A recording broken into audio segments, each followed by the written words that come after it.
Hi, I'm Anna Marie Ellison, And I'm Julie Hirt.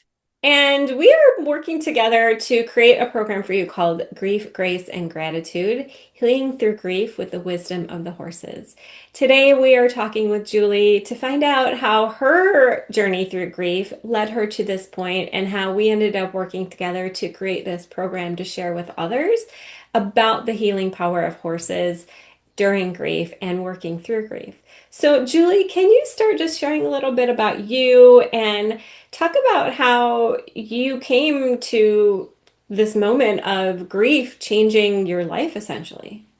Yeah. So I am a certified soul level animal communicator and soul level intuitive coach. And I'm also a trauma informed grief coach. And it all started when I lost two dogs in a short period of time, 6 months. They were older and at the same, and it just caused me to go into a deep depression. And so somebody that was in my life had recommended that I study animal communication. And I went through this whole process, met Anna Marie, went through this whole process and really began to help people with pet loss grief in particular. And then in August of 2024, my dad died unexpectedly due to an accident, and it completely changed my world. I thought I was going to be able to handle grief with all the work that I had done on pet loss grief. I thought I was going to be able to handle it. And it was really hard. It was very tough. It was really, sometimes it was dark. And when actually he was in the transition period, when we knew we were going to lose him, I kept hearing, go to the horses, because I'd worked with Anna Marie before and met her herd, and where they were incredibly helpful in some other things that were going on. And so when my dad was passing, it was like, go to the horses. So as soon as I was able to, I asked Anne Marie, can I come and hang out with you and the horses? And we spent a phenomenal weekend moving with the grief and understanding where all it was living in my body and what all was coming up for me, and have continued to work on that ever since. And it has just been, that was the first foray into first how everything got started, and then even going deeper with the horses. What's the biggest thing that you struggled with that you needed support with as you learned to work through grief so you can find opportunities for growth?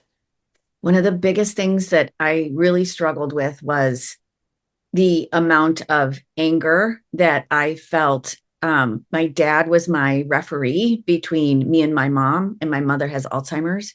And so there was a lot of that. There's also just other family dynamics that come up. There's also ways that I feel about myself and have felt about myself at the time. And that is slowly moving through, about not feeling worthy or not feeling safe.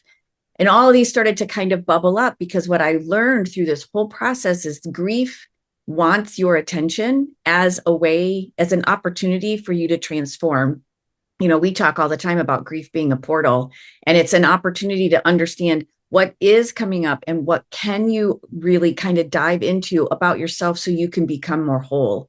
And for me, anger was like that first little bit of it. And it's just been an ongoing journey, but the amount of transformation and getting towards a place of wholeness so far has just been incredible. And I know the horses have helped me through that entire thing. Can you also just talk briefly about your work as a trauma-informed grief coach, how that's going to support the series? Yeah. So when my dad passed away, I just knew I had to do something more to understand grief. So I went through my own group counseling and one-on-one therapy, and then found a program where I could actually channel a lot of what was going on with me into helping others. And I learned a lot about how trauma lives in the body. I learned a lot about how we all have various forms of trauma, how we react to that trauma. And so that really kind of shapes just grief coaching, and being able to listen to somebody, hear their story, and also be able to work with the threads. I like to call it the threads that pop out as someone's talking about what all's going on for them, because those are the emotions that are coming up and the false narratives that are coming up, that, we've also learned in intuitive coaching to be able to kind of pull on gently and say, okay, here's a direction for you to explore. But that whole grief coaching aspect and really listening deeply, I found has been really helpful in helping people going forward. And that combined with the Healed by a Horse herd that we'll be inviting into this program will be live feed with the horses, with Julie, with myself. This entire program starts this round on May 14th, and it'll be a 6-week program. We are doing a Meet the Herd live meeting of the herd via Zoom on Monday, March 27th? No. April 27th. Yeah. We are doing a live feed with the to meet the Healed by a Horse herd on April 27th, Monday at 5 p.m. Central. So you get to kind of get a feeling of what it's like to sit and be with the horses virtually and how they support us in this process. So we invite you to join us on that. We'll be posting the link to register for that as well. So thank you so much for watching and for getting a chance to meet Julie. Stay tuned and we'll be back with you soon.